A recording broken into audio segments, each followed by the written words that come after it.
Hey friends, this is Nikki Mehra and कल मेरा exam था फर्स्ट शिफ्ट में बट हम लोग बहुत दूर गए थे। मतलब मेरा भोपाल में एग्ज़ाम था और सो हमारे यहाँ से बहुत दूर पड़ता है भोपाल। सो मेरा कल एग्ज़ाम था और साथ ही साथ आप देख ही रहे होंगे मेरी आवाज़ बिल्कुल चेंज हो गई है पानी और ये सारी चीज़ों की वजह से।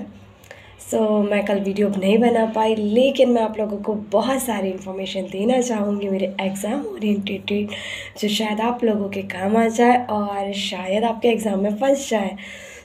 मैं आप लोगों को बता देना चाहती हूँ कि हम पहले वो बात करेंगे कि जो मेरा एग्ज़ाम था उसमें ज़्यादातर क्वेश्चन किस सेगमेंट के सबसे ज़्यादा पूछे गए और किस तरीके से क्वेश्चन आए थे।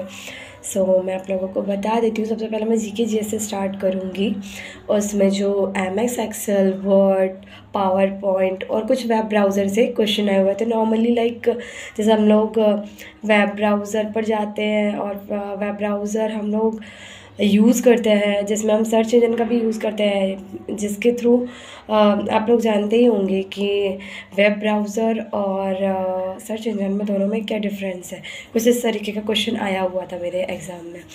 और साथ ही साथ मुझे मैथमेटिक्स के 5 क्वेश्चंस आए थे और रीजनिंग के 8 to 10 क्वेश्चंस आए थे, जिसमें से मेरे 10 of 10 सही थे। बहुत अच्छी रीजनिंग आई थी, बहुत ईजी थी और मुझे बहुत अच्छा लगा। और साथ ही साथ हम लोग यदि पोषण और स्वास्थ्य की बात करें तो उसमें बहुत सारे तो समझ पर आधारित थे। सर ने जो क्वेश्चंस बताए थे उसमें तो बहुत सारे क्वेश्चंस पूछे गए, लेकिन वो बहुत घुमा फिरा के जैसे पहले जैसे जो 2017 में जो हमने एग्ज़ाम पेपर देखा था, बट उससे बहुत ज़्यादा डिफरेंट था, बहुत ज़्यादा डिफरेंट था। और साथ ही साथ उसमें डिप्थीरिया से रिलेटेड पूछा गया था और दस्त वगैरह से रिलेटेड पूछा गया था। और भी मतलब क्या कहना चाहिए, अपन लोगों को अपने सिलेबस के अकॉर्डिंग ही सब कुछ था। बट बात ये थी कि हमारी समझ पर आधारित था। हम कितना ही पढ़ें, लेकिन यदि हमें समझ नहीं आ रहा तो फिर छोड़ दो। और फिर उसके बाद में मेरे इसमें था सीडीपी का जो पेपर था मेरा, वो काफ़ी अच्छा गया। मुझे उससे यकीन नहीं था, क्योंकि मैंने सीडीपी को उतना ज़्यादा उतना ज़्यादा ये महत्व दिया नहीं था, लेकिन फिर भी बहुत अच्छा पेपर गया। उसमें मुझे 39 मार्क्स मिले सीडीपी में आउट ऑफ 45 में से, क्योंकि मैंने पूरा अटेंड नहीं किए थे क्वेश्चंस। बट ठीक है, बहुत अच्छा आया था सीडीपी का पोर्शन पेपर भी। और साथ ही साथ आप लोगों को यदि पढ़ के जाना चाहिए तो वो जो हमारा एड्स वाला सेगमेंट है, जिसमें एक हमारा वही है, क्या कहना चाहिए, हमारे इसमें का एक चैप्टर या फिर हमारे यूनिट के अकॉर्डिंग ही आता है जो एड्स से रिलेटेड, वो पढ़ के चले जाइएगा। और साथ ही साथ वो जो क्या कहना चाहिए उसको, मुझे याद नहीं आ रहा है, क्या कहना चाहिए यार उसको, बाल्यावस्था से रिलेटेड भी बहुत सारे क्वेश्चन देखने को मिले थे। और सूक्ष्म इस टाइप का, मतलब जैसे जो सूक्ष्म एक्टिविटीज़ होती है बच्चों की, वो सारी चीज़ पूछी गई थी। और भी मतलब ज़्यादातर क्वेश्चन तो हमारी समझ पर ही आधारित क्वेश्चंस आए हुए थे। और साथ ही साथ मेरा पेपर तो बहुत बहुत बहुत अच्छा गया है। आई होप कि मेरिट लिस्ट में मेरा नाम आए। और हाँ, एक चीज़ और, मैनेजमेंट के क्वेश्चन बताना भूल गई। मैनेजमेंट में जो क्वेश्चंस आए थे वो हमारे प्रिय राजेश दांगी सर ने जो पढ़ाया था, sorry Ritesh sir, my mistake यार। और रितेश सर ने जो पढ़ाया था, रितेश चंदेल सर ने, उसमें से बहुत सारे क्वेश्चंस पूछे गए थे। और साथ ही साथ जो सर ने पढ़ाए थे उससे कुछ मिले जुले क्वेश्चंस आए हुए थे। और विकेंद्रीकरण का भी क्वेश्चन आया था। मुझे बहुत सारे क्वेश्चंस याद है। विकेंद्रीकरण से रिलेटेड आया था। और पंचवर्षीय योजना में जो 9th पंचवर्षीय योजना थी वो आई थी, उसके अकॉर्डिंग जो योजना थी वो आई थी। और साथ ही साथ कहना चाहिए उसको, मैनेजमेंट में एक और भी बहुत से क्वेश्चंस आए थे। मुझे अब एकदम से याद नहीं आ रहा है, but let me recall that कि शायद मुझे याद आए। और कहना चाहिए नेतृत्व, करेक्ट, नेतृत्व, कम्युनिकेशन, पंचवर्षीय योजना और सम लाइक आप लोग कह सकते हैं कि आप लोगों को योजनाएं जो है वो अच्छे से एकदम रीड करके जाना है।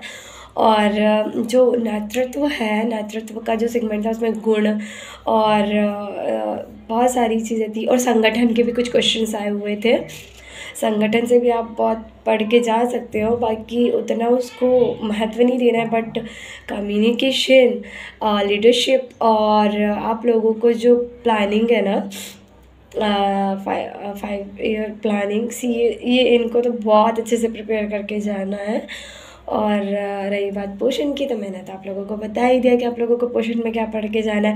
और हाँ, एक चीज़ और, जो संकेत सर है ना, उन्होंने जो पढ़ाया था ना आर्टिकल्स वगैरह, डिप्टो एकदम, मैं क्या कहूँ, यदि मैं शायद वहाँ इंस्टीट्यूट में होती तो मैं आप लोगों को और ज़्यादा अच्छे से बता पाती कि जो सर ने जो मुझे पढ़ाया था वो सारे के सारे क्वेश्चंस आर्टिकल से रिलेटेड, 42 आर्टिकल आया था और महिलाओं से रिलेटेड था वो, जिसमें मातृत्व लाभ, मतलब मातृत्व लाभ अधिनियम 1961 आया था। और साथ ही साथ में मैं बताना चाहती हूँ आप लोगों को कि जो हम लोगों का आर्टिकल 42 है वो भी उसी से संबंधित था। महिलाओं को शायद कुछ भी की मतलब 21, मुझे अच्छे से याद नहीं है यार, लेकिन हाँ ये क्वेश्चन आया था 42 अनुच्छेद। और साथ ही साथ में एक और आर्टिकल्स आया था, मुझे अच्छे से याद नहीं आ रहा है, बट मैं रिकॉल कर पा रही हूँ कि शायद हाँ, एक वो उसमें एक आर्टिकल आया था वो वाला जिसमें बाल संरक्षण आया था और एक श्रम से रिलेटेड एक क्वेश्चन आया था। अब बाकी आर्टिकल्स में ज़्यादा कुछ नहीं पूछा गया। नॉर्मली मैं आप लोगों को कहूँगी कि आप लोगों को जीके जीएस में यदि पढ़ के जाना है तो जो हमारे सर ने पढ़ाया है, जामिल सर ने, पोषण और स्वास्थ्य का सेगमेंट, वो सबसे अच्छे से रीड करके जाए। मुझे आई होप, मुझे ऐसा लगता है कि आप लोगों के इसमें जो टीकाकरण से संबंधित पूछा जाएगा, वैसे टीकाकरण से संबंधित सूझ समझ पर आधारित थे क्वेश्चंस। एंड आई होप कि आप लोगों को मेरी जानकारी बहुत अच्छी लगी होंगी और आप लोग इस पर काम भी करोगे। And best of luck guys. यदि आप लोगों का पेपर कल परसों जब भी है, आप लोगों का पेपर अच्छे से पेपर दे और अपने अच्छे स्कोर्स लाए। Thank you so much for watching my video. Thank you.